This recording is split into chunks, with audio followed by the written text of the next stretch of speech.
Hey everybody, this is a follow-up video to our Homestead Exemption video that we shot because we've got a lot of questions on it. So I'm going to answer a few questions on Homestead Exemption. So do you have to apply for Homestead Exemption every year that you live in the property? No, you do not. You file one time, you do it online, and then you never have to do it again. It's beautiful. You'll lose the Homestead Exemption if you ever sell or move out of the house as your primary residence. Another question we had is, so when you buy a house, it's not automatically filed. How do you know if you already have Homestead Exemption? So when you buy a new house, you have to file for it. You have to buy it as a primary residence. You have to live in it as your primary residence. You can't do it on a second home or an investment property. Now, if you bought it as a second home and then later on you want to move into it as your primary residence, by all means, you can file for Homestead Exemption. So you just file online. You go to the Hillsborough or whatever the county property appraiser's website, big bold button there, apply for Homestead Exemption, answer a few questions. That's all there is to it. It takes 5 minutes. Another question, what happens if I miss the deadline? Ooh, not good. If you miss the deadline, then that next year your taxes are going to be higher. They're going to base it on the full purchase price. And then the following year, you're going to miss out. You'll be able to get the Homestead Exemption, but it will not be as good as if you did it the first time. So don't miss the date, March 1st. I close my home after the March 1st deadline. I am there for about 7 days every month. Can I file? If so, would I have to wait until the new year to do so?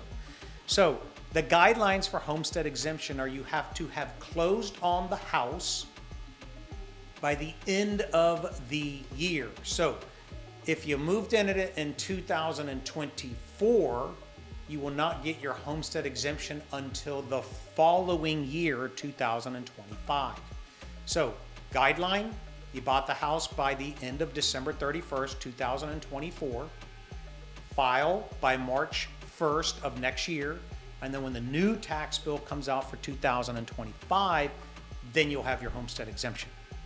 Hey Patrick, do you have to do anything to apply for Homestead or your previous home to your new home? Portability. So once you buy the new primary house and you move into the primary house, boom, you hit the first guideline.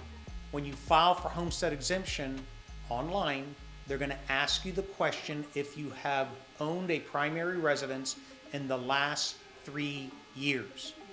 When you click yes, then they're going to ask you what was the assessed value and the taxable value of that house. Then they're going to take that and apply it to your new home to port over your exemption that you gained on the old home, put it on the new home. Sounds confusing. It all works out. It's not that confusing. It 100% will save you money. Number one, taxes won't go up more than 3% per year. Number two, you get up to a $50,000 break on your taxable value. And number three, the portability. You port over your old Homestead Exemption to your new house. Yeah, that's it on the questions. Don't forget to file by March 1st. That's the key. If you wait, it's not good. Your taxes could double, quite frankly. So please don't miss that deadline.